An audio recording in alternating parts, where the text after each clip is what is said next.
If you're thinking about buying a house, here are the 10 mistakes that I see buyers make that you're gonna wanna avoid.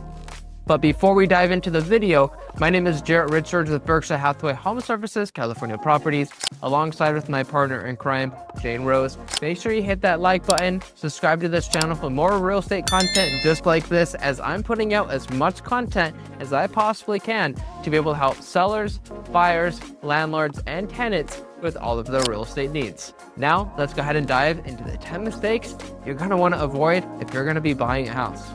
Mistake number 1 is going to be skipping out on the home inspection or even things like the termite inspection. Now, if you remember COVID, the real estate market got absolutely crazy, which is the complete opposite of what everyone was expecting.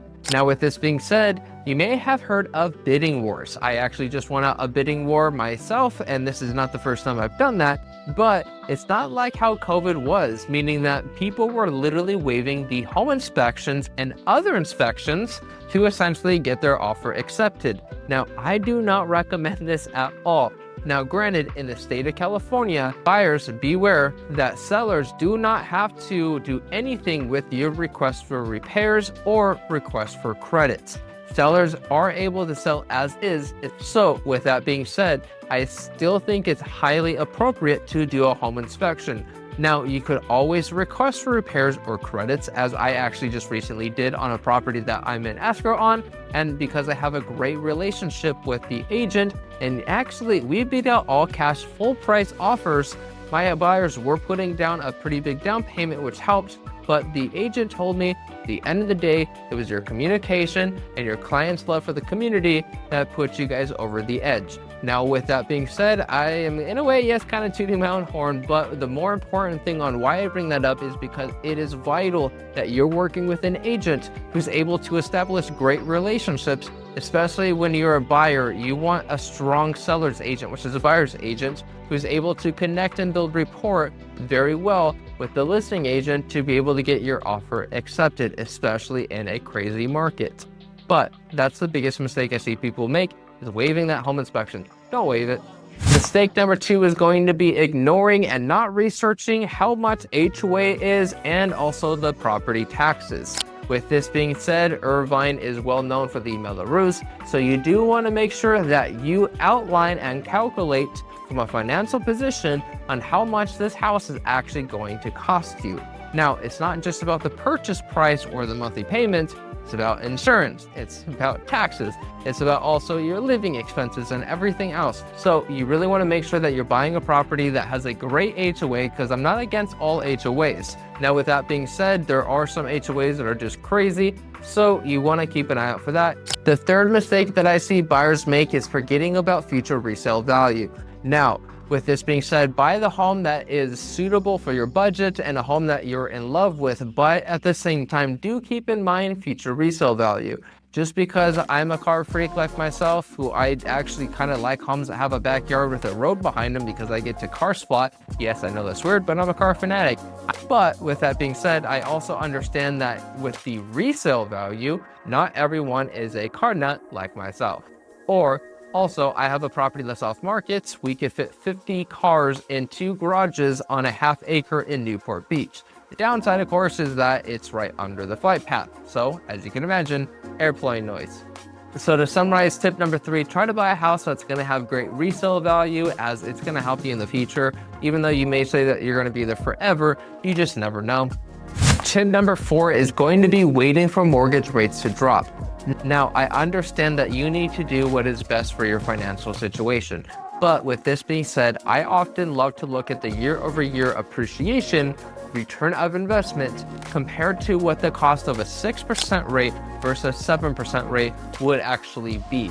And it's actually a huge difference in the sense of you make money back, especially if you're a homeowner sitting on the market right now in Southern California, especially in Orange County. Now, there's different markets that vary, of course, but especially in this area of Orange County, every single homeowner who has bought in the past year, 2 years, 3 years, and beyond has absolutely benefited tremendously from appreciation.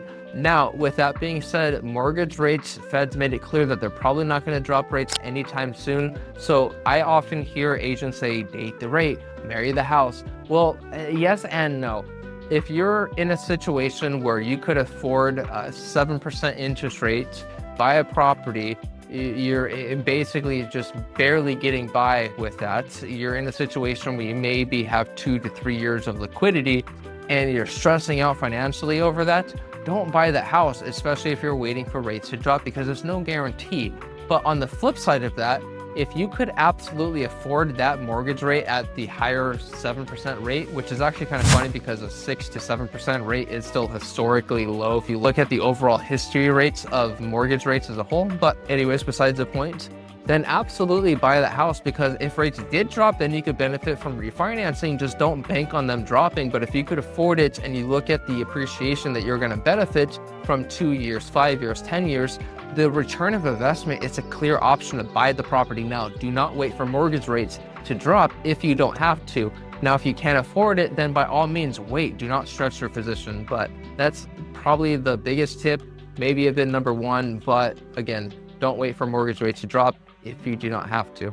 Fifth tip is going to be overestimating the rental income of a property. Just because someone else got a certain price at a higher price for what the neighborhood actually goes for doesn't mean that the renovations that you may or may not do is going to generate the same thing. Call me directly to be able to give you an accurate estimate based off the comps and also upgrades of properties on and off market in your exact area to see what you could actually get for a rental property. The sixth mistake is going to be not being pre-approved, pre-qualified, or having a clear proof of funds ready if you're all cash. Now, this isn't a huge issue, as I do have lenders who could get you pre-approved literally within hours. They're amazing. Contact me if you need these recommendations. Number 7 may sound simple, but actually it's a big mistake that I see buyers make just because of the fact that they don't actually think about getting everything in writing. Now, the biggest tip and recommendation that I have, especially regardless if you're in the process of looking for a home, if you're actually talking to someone on a lease or anything else, or with another agent, especially if you're in escrow, don't just go off of someone's word. Get everything in writing and just be secure with it. The 8th mistake is something that I hear from other agents in the industry, and that's that buyers often let the emotions drive their decision making. Escrow is a very emotional process. I understand that. It could be a roller coaster, but that's why I truly believe it's up to the agent to set the expectations so that way as a buyer, you're not questioning what the next step is. You're not questioning what we're doing. You're not questioning what the contingencies you're removing are.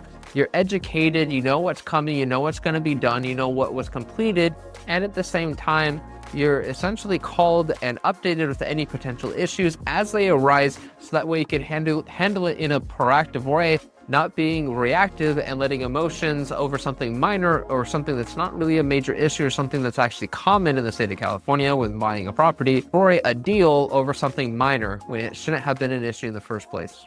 The 9th mistake that buyers make is miscalculating how much it's actually going to cost them to buy the house. Because mind you, it's not just buying the house, it's the insurance, it's the taxes, it's the HOA, it's also all of the other monthly living expenses that you're going to endure. And at the same time, you need money for emergencies in case something breaks, because it's just unfortunately the way that life works. So sometimes, actually, let me go back. Sometimes you hear agents talking about date the rate, marry the house.